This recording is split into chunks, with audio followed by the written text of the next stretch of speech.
ಶರಣಾರ್ಥಿಗಳು.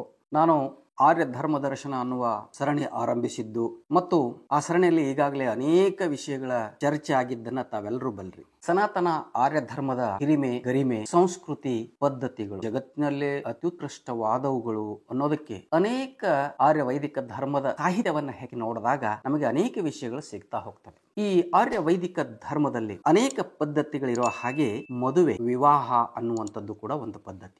ಈ ವಿವಾಹ ಮತ್ತು ಮದುವೆ ಈ ಪದ್ಧತಿಯನ್ನ ಸಪ್ತಪದಿ ತುಳಿಯುವ ಮೂಲಕ ಮಾಡಲಾಗ್ತದೆ. ಅಗ್ನಿ ಸಾಕ್ಷಿಯಾಗಿ ವಧು ಮತ್ತು ವರರು ವರಿಸಿಕೊಳ್ಳುತ್ತಾರೆ. ಇದು ತಮಗೆಲ್ಲ ಗೊತ್ತಿರುವ ಸಂಗತಿ. ಆದರೆ ಅನೇಕ ಸಲ ಈ ಆಚರಣೆಗಳು ಯಾಕಿರ್ತವೆ, ಇವುಗಳ ಹಿಂದಿನ ಉದಾತ್ ಉದ್ದೇಶಗಳು ಏನು, ಇದು ನಮಗೆ ಸಾಮಾನ್ಯ ಜನಕ್ಕೆ ಗೊತ್ತಿರೋದಿಲ್ಲ.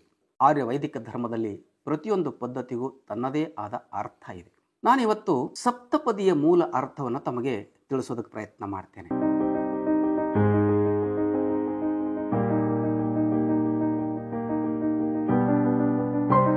ಮದುವೆಯಲ್ಲಿ ಸಪ್ತಪದಿ ತುಳಿಯುವುದು ಒಂದು ವಾಡಿಕೆ. ಸನಾತನ ಧರ್ಮದ ವಿವಾಹ ಪದ್ಧತಿಗಳಲ್ಲಿ ಸಪ್ತಪದಿ ತುಳಿಯುವುದು ಒಂದು ಆಚರಣೆಯಾಗಿ ಅದು ಮಾಡದೆ ಹೋದರೆ ಆ ಮದುವೆ ಅಸಿಂಧು ಅಂತ ಆ ಧರ್ಮಶಾಸ್ತ್ರಗಳು ಹೇಳ್ತವೆ.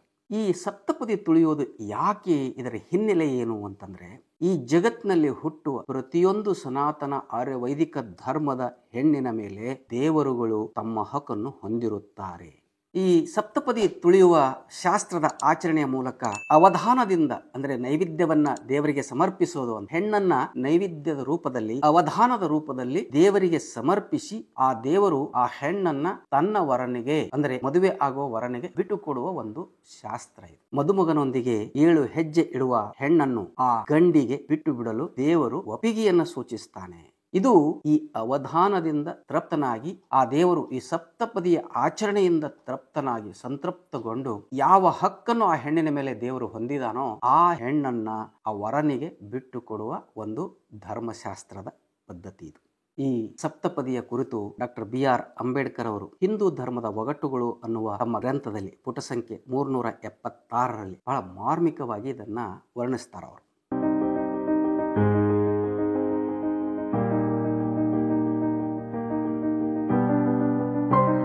ಸಾಮಾನ್ಯವಾಗಿ ಆರ್ಯ ವೈದಿಕ ಧರ್ಮದಲ್ಲಿ ಮದುವೆಯ ದಿನವೇ ಮೊದಲ ರಾತ್ರಿಯ ಆಚರಣೆ ಅಥವಾ ಶಾಸ್ತ್ರ ಇರೋದಿಲ್ಲ. ಯಾಕೆ ಅನ್ನೋದ್ರ ಕುರಿತು ಕೂಡ ಡಾಕ್ಟರ್ BR ಅಂಬೇಡ್ಕರ್ ಅವರು ತಮ್ಮ ಸಮಗ್ರ ಬರಹ ಮತ್ತು ಭಾಷಣಗಳು ವಾಲ್ಯೂಮ್ 3ರಲ್ಲಿ ಬಹಳ ವಿಶದವಾಗಿ ಅದನ್ನು ವಿವರಿಸ್ತಾ ಹೋಗ್ತಾರೆ. ಕನ್ಯೆಯಾದ ಪ್ರತಿಯೊಬ್ಬ ಆರ್ಯ ವೈದಿಕ ಧರ್ಮದ ಹೆಣ್ಣು ಅದು ದೇವರ ಸ್ವತ್ತು.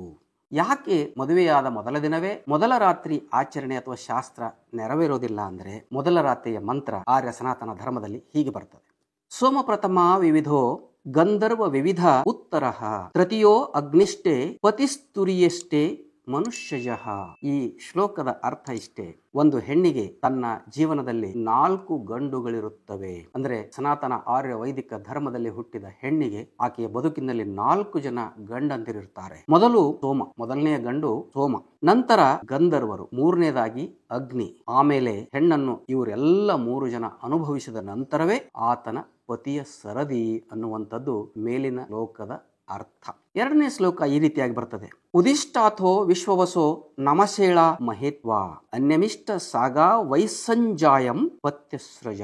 ಈ ಶ್ಲೋಕದ ಅರ್ಥ, ನೀವು ಇನ್ನು ಮಲಗಿದ್ದು ಸಾಕು.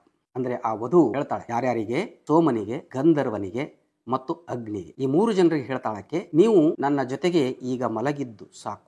ಈಗ ನಾನು ಅನ್ಯ ಪುರುಷನ ಹೆಂಡತಿಯಾಗಿರುವೆ. ಇನ್ನು ಮುಂದೆ ನನ್ನ ಪತಿಯಾಗಿರಲು ಮತ್ತು ನನ್ನ ಪತಿಯ ಜೊತೆಗೆ ಮಲಗಲು ನೀವು ಬಿಡಿ. ಈ ರೀತಿ ಆ ವಧು ಸೋಮ, ಅಗ್ನಿ ಮತ್ತು ಗಂಧರ್ವರಿಗೆ ಮನವಿಯನ್ನು ಸಲ್ಲಿಸ್ತಾ ಮೊದಲು 3 ಜನರೊಂದಿಗೆ ಆಕೆ ಸಂಭೋಗವನ್ನ ಮಾಡಿ 4ನೆಯ ಅವನಾಗಿ ಆ ವಧು ಏನು ಸಪ್ತಪದಿಯನ್ನು ತುಳಿದು ಬರ್ತಾನೋ ಆ ಸಪ್ತಪದಿ ತುಳಿದು ಬಂದವನ್ನ ಆಕೆ ಸಂತೃಪ್ತಗೊಳಿಸ್ತಕ್ಕಂಥ ಮಂತ್ರಗಳಿವು. ಹೀಗೆ ಆರ್ಯ ವೈದಿಕ ಧರ್ಮದಲ್ಲಿ ಅನೇಕ ಧರ್ಮಶಾಸ್ತ್ರಗಳು ಇರೋದನ್ನ ನಾವು ನೋಡ್ತೇವೆ.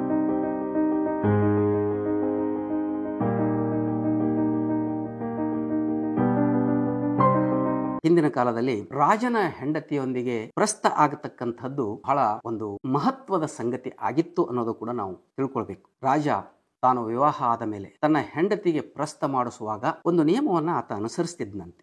ಪಾಶ್ಚಾತ್ಯ ವಿದ್ವಾಂಸರು ಕಂಡ ಆರ್ಯ ಧರ್ಮ ಅಥವಾ ಆರ್ಯರ ಸಂಸ್ಕೃತಿ ಅನ್ನುವಂತಹ ಅನೇಕ ಗ್ರಂಥಗಳಲ್ಲಿ ಈ ವಿಷಯ ಚರ್ಚೆ ಬರ್ತದೆ. 16ನೇ ಶತಮಾನದಲ್ಲಿ ಆ ಮಧ್ಯಭಾಗದಲ್ಲಿ ಭಾರತಕ್ಕೆ ಬಂದಿದ್ದಂಥ ಉಡೋವಿಕೋ ಡಿ ವರ್ತಿಮಾ ಎಂಬ ಪ್ರವಾಸಿಗ ಈ ವಿಪ್ರರು ಯಾರು ಎಂದು ತಿಳಿದುಕೊಳ್ಳಬೇಕು, ನಮ್ಮಲ್ಲಿ ಪಾದ್ರಿಗಳಿದ್ದಂತೆ ಇಲ್ಲಿನ ವಿಪ್ರರು ಅಂತ ಆತ ತನ್ನ ಗ್ರಂಥದಲ್ಲಿ ಬರಿತಾ, ರಾಜನು ವಿವಾಹವಾದಾಗ ತನ್ನ ಪತ್ನಿಯನ್ನು ಮೊದಲು ಒಬ್ಬ ವೈದಿಕನೊಂದಿಗೆ ಪುರೋಹಿತನೊಂದಿಗೆ ಸಂಗಮ ಮಾಡಿಸುತ್ತಿದ್ದ.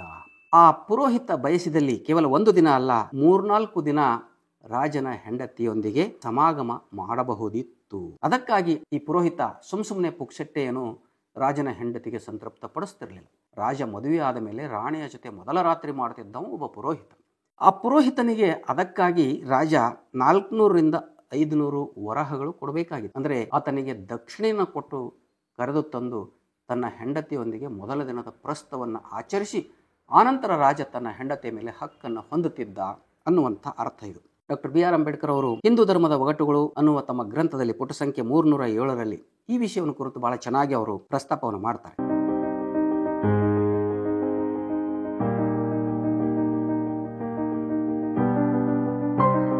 ಈ ಆಚರಣೆಯು ಬಹು ವ್ಯಾಪಿಯಾಗಿತ್ತು ಎಂದು ಇತರ ಅನೇಕ ವಿದೇಶಿ ಪ್ರವಾಸಿಗರು ಕೂಡ ತಮ್ಮ ಗ್ರಂಥಗಳಲ್ಲಿ ಹೇಳ್ತಾರೆ. ಹ್ಯಾಮಿಲ್ಟನ್ ತನ್ನ accounts of the East Indies ಅನ್ನುವ ಗ್ರಂಥದಲ್ಲಿ ಹೀಗೆ ಹೇಳ್ತಾನೆ, ವಿವಾಹವಾದ ತನ್ನ ಹೆಂಡತಿಯೊಡನೆ ಒಬ್ಬ ಪ್ರಧಾನ ಪುರೋಹಿತನು ಮಲಗದೆ ರಾಜನು ಮಲಗುವಂತಿರಲಿಲ್ಲ.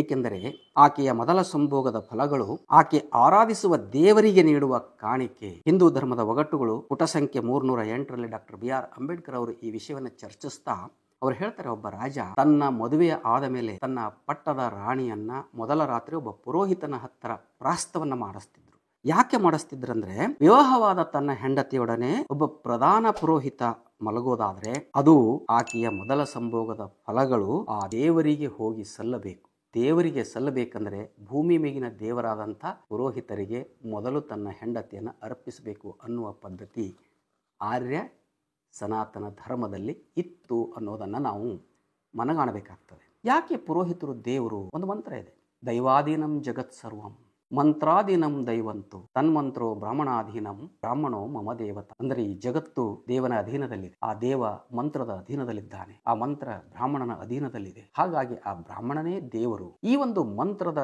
ಜಾಡನ್ನು ಹಿಡಿದುಕೊಂಡು ಸನಾತನ ಆರ್ಯ ಧರ್ಮ ತನ್ನ ಎಲ್ಲ ಆಚರಣೆಗಳನ್ನು ಸೃಷ್ಟಿ ಮಾಡ್ತಾ ಹೋಗ್ತದೆ. ಮೊದಲ ರಾತ್ರಿ ಮದುವೆ ಆದ ಮೇಲೆ ತನ್ನ ಹೆಂಡತಿಯನ್ನು ಪುರೋಹಿತನೊಂದಿಗೆ ಸಂಭೋಗ ಕ್ರಿಯೆಯಲ್ಲಿ ತೊಡಗಿಸುವ ಅಥವಾ ಪ್ರಾಸ್ತವನ್ನು ಮಾಡುವ ಮೂಲಕ ದೇವರಿಗೆ ತನ್ನ ಹೆಂಡತಿಯ ಆರಾಧನೆಯ ಕಾಣಿಕೆಗಳನ್ನು ಸಮರ್ಪಿಸುವ ಭಾವ ಈ ಒಂದು ಆಚರಣೆಯಲ್ಲಿ ಇದೆ. ಹಾಗಾಗಿ ಆರ್ಯ ವೈದಿಕ ಧರ್ಮದಲ್ಲಿ ಸಪ್ತಪದಿ ಮತ್ತು ಪ್ರಾಸ್ತ ಇವೆರಡೂ ವಿಷಯಗಳ ಕುರಿತು ಯಾವ ರೀತಿಯ ಆಚರಣೆಗಳು ಅಸ್ತಿತ್ವದಲ್ಲಿ ಇದ್ದುವು ಅನ್ನೋದು ತಾವೆಲ್ಲ ತಿಳ್ಕೊಂಡ್ರಿ. ಶರಣೋ ಶರಣಾರ್ಥಿಗಳು. ಸತ್ಯವನ್ನು ಪ್ರತಿಪಾದಿಸುವ, ಜನರನ್ನು ಜಾಗೃತಿಗೊಳಿಸುವ ನನ್ನ ವಿಡಿಯೋಗಳನ್ನು ತಪ್ಪದೆ ಎಲ್ಲರೂ ನೋಡುತ್ತೀರಿ. ನೋಡಿದಾದ ಮೇಲೆ ಈ ವಿಡಿಯೋಗಳನ್ನು ನೀವಷ್ಟೇ ನೋಡಿ ಮರೆತು ಬಿಡದೆ ನಿಮ್ಮ ಸಮೀಪದ ಬಂಧುಗಳಿಗೂ ಸ್ನೇಹಿತರುಗಳಿಗೂ ಹಂಚಿಕೊಳ್ಳುವುದನ್ನು ಮರೆಯದೆ ನನ್ನ ಈ ಚಾನಲ್ನಲ್ಲಿ ಬರತಕ್ಕಂಥ ಜಾಯಿನ್ ಆಪ್ಷನ್ ಅನ್ನು ನಿಮ್ಮದಾಗಿಸಿಕೊಳ್ಳಿ. ಈ ಚಾನಲ್ಗೆ ಸದಸ್ಯರಾಗುವ ಮೂಲಕ ಚಾನಲನ್ನು ಬಲಪಡಿಸುವ ಕಾರ್ಯ ನೀವು ಮಾಡ್ತಾ ಹೋದರೆ ನಾನು ಕೂಡ ಅನೇಕ ನಿಗೂಢವಾಗಿ ಮರೆಯಾದ ವಿಷಯಗಳು ತಮ್ಮೆದುರುಗಡೆ ಇಡ್ತಾ ಹೋಗ್ತೇನೆ. ಎಲ್ಲರಿಗೂ ಶರಣು.